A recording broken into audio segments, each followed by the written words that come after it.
I'm here. When I get out of here, and I will, there's gonna be carnage.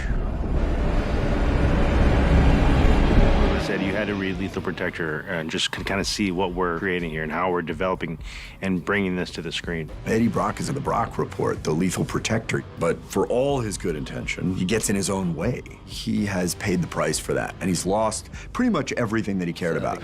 He's not the greatest fundamental base for an altruistic hero in any aspect. If there's a black and white world of good and evil, he's definitely gray. Venom is this incredible character with this amazing history that goes all the way back to the 1980s. So there's a lot of stories, you know, real wealth of ideas to draw on. He became the Wolverine of Spider-Man villains. Instantly started going right to the top. You slap him on a cover, people are gonna buy that issue. People loved the character. Hey everybody, it's Charlie. We have great news about the Venom sequel. We have a teaser to break down. Andy Serkis is going to be the director, so I'll explain what's going on with that. He did an interview explaining the story that they're doing, what they're going to be changing, and what the movie's going to wind up looking like, because they're getting ready to start production. While I was making this video too, Sony announced that it's doing some live-action Spider-Man TV shows with Lord and Miller, who are the producers from Spider-Man Into the Spider-Verse, so I'll talk about that at the end of the video too.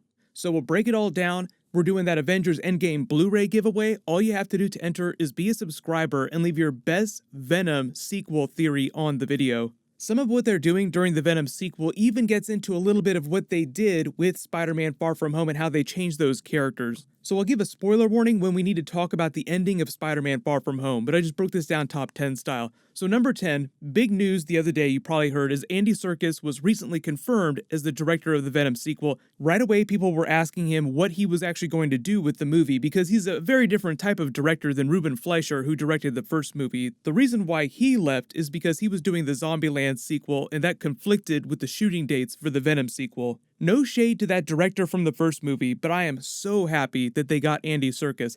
So much of this movie is motion capture performance because of the way the Venom symbiote works and the way they shoot the movies, and Andy Serkis is probably the most famous motion capture artist and actor alive right now. 9, everyone remembers him as Gollum from Lord of the Rings movies. He even does that on talk shows still. People will still ask him to do the Gollum voice.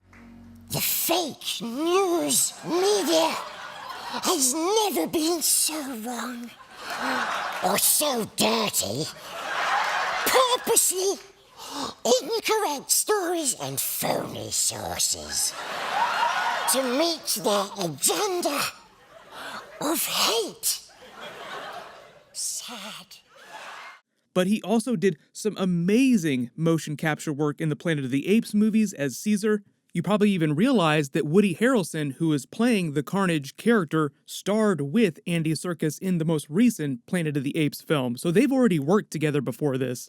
Yes, of course, he also does a lot of regular non-motion capture acting in big films. He was great as Ulysses Klaue in Black Panther and Avengers Age of Ultron. But just to give you an idea of what a big deal he is in Hollywood, studios on other movies that use a lot of motion capture will bring him in to advise and help with the actors who may not necessarily be experienced in doing that kind of motion capture performance. So not only he's the most sought after person by all Hollywood studios, 8, he's also been trying to get more work as a full-time director himself. So this is a huge win for the Venom sequel, Sony, and a huge win for Andy Serkis himself. 7, right after they confirmed him as the director, he revealed that they're using Marvel's Lethal Protector comic as the core of their story for the sequel, and then obviously all the added character beats from the Carnage introduction in the comics. He did an interview a little while after that, and because of what he said during that, we know a little bit about how they're going to change the story. So 6, he's already started work on pre-production in the movie. It's supposed to start shooting this fall. This is what he said, and I'm just quoting him here. I'm right in the beginning stages, so I got some very clear ideas about the journey and what I'd like to see visually and how we can take the characters into another direction. Tom Hardy was very involved in the writing with screenwriter Kelly Marcel of the new story, so it's very much centered around their take. 5, you're asking, what does that mean, taking the characters in a new direction? Tom Hardy making some story and character choices that sound like they're different from what they did with the characters in the first film. Really, it just means that in adapting the Lethal Protector in Carnage stories, they'll be focusing a little more on developing the characters than they did in the first movie, because typically with big tentpole movies like this, you already know what the big major action scenes are going to be, and then a lot of what changes during production is the actual connective tissue and a lot of the dialogue between the characters. There was a bit of a conspiracy during the making of the first Venom movie you may have heard about. Sony initially started developing Venom as a rated R movie pitch after the success of the Deadpool movie at Fox. So it makes sense. Sony controls the Venom character. You have a hardcore, darker character like that. It's very easy to make him rated R and still be very true to Marvel comic book stories. But then this conspiracy theory went on that when they actually started production, so much time had gone by, actual time, that Sony's film studio was underperforming. Spider-Man movies always do great, but all the rest of Sony's movies were dragging down on their profits, so the studio made the choice to go PG-13 with Venom to appeal to a wider audience and potential bigger box office take. The gamble, as we all saw, paid off. Venom did over $850 million at the box office.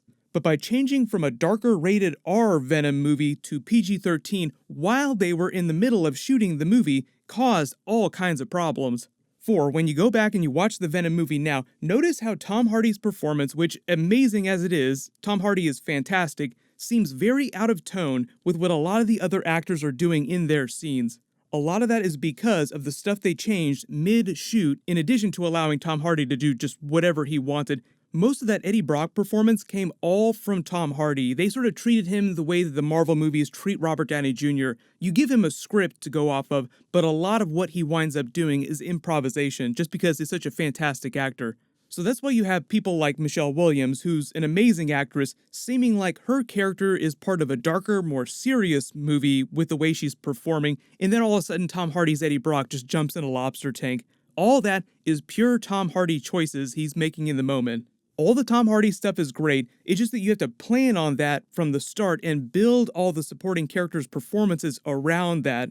So when Andy Serkis says that Tom Hardy was involved in the story process of the sequel movie, and they got lots of ideas for taking the characters in a new direction and making the story more relevant to current events, that just means that they're going in a more Tom Hardy direction with all the characters, not just the Venom character himself. As far as making the story more relevant to current events, that's a lot of what they did with Spider-Man Far From Home with the Mysterio character and the big twist at the ending. So I'll say quick spoiler warning for Spider-Man Far From Home because we need to talk about the ending of that movie. During that movie, Mysterio as a villain uses fake news and the magic of editing as his main weapons. He's an actor crafting his own movie within a movie, which I thought was pretty clever. That movie is the story of how he, Mysterio, is the world's greatest superhero, and the villain of that movie is Peter Parker's Spider-Man. The main villain of the Venom sequel is Carnage. He's a very, very disturbed, self-centered, egomaniacal character. His way is the only way, and his way is the way of pain and suffering. The more recent comics like Absolute Carnage, which is a huge Spider-Man crossover event, take this idea to the nth degree. The Carnage character going on his own little crusade to talk to God. He gets stuck on this idea, and he's given this terrible power to see his vision come to reality. That's the whole idea. What would happen if a crazy person got godlike powers? We just had Thanos with the Infinity Gauntlet. He might be a little bit crazy, but you still know where he's coming from. There's a logic to the way he thinks. There is almost no logic to the way that Carnage thinks. He's completely unpredictable, and that's why it's so hard to fight him. 3, talking about release date, the movie is supposed to come out October 2020 next year. Right now, they're still on schedule to hit that date unless something changes while they're shooting, or they run into big problems next year while they're editing the movie.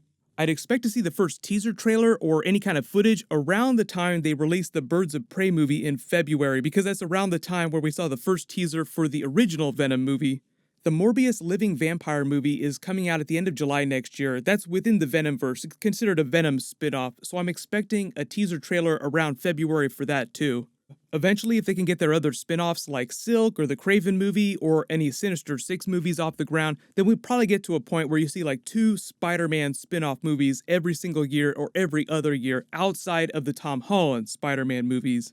As far as those live-action Lord and Miller Spider-Man spin-off TV series, I'm guessing it'll be some of the lesser characters. I don't know what they're allowed to do in terms of Peter Parker on live-action TV, because it has been a hot minute since we've had a live-action Peter Parker Spider-Man on TV. But if we get any more details about those, I will totally make videos.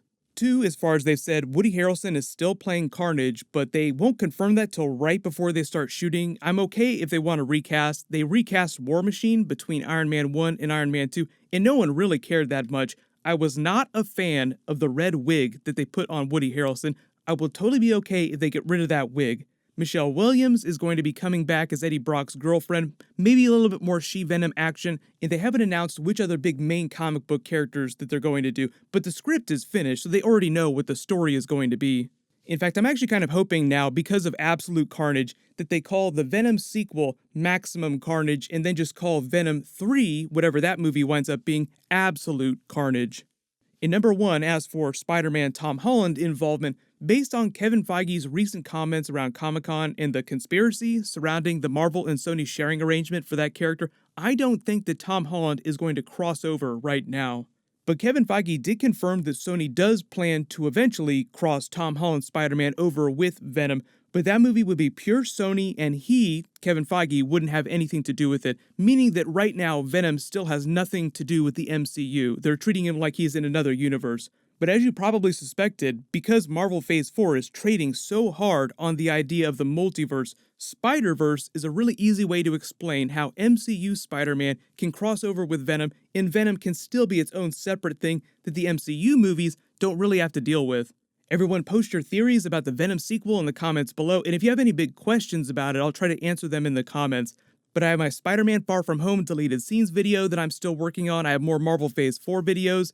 While you wait for all that stuff, click here to learn about what's going on with Spider-Man 3 at Marvel, and click here for my Deadpool 3 teaser video. Thank you so much for watching. Everybody stay awesome. I'll see you guys tonight.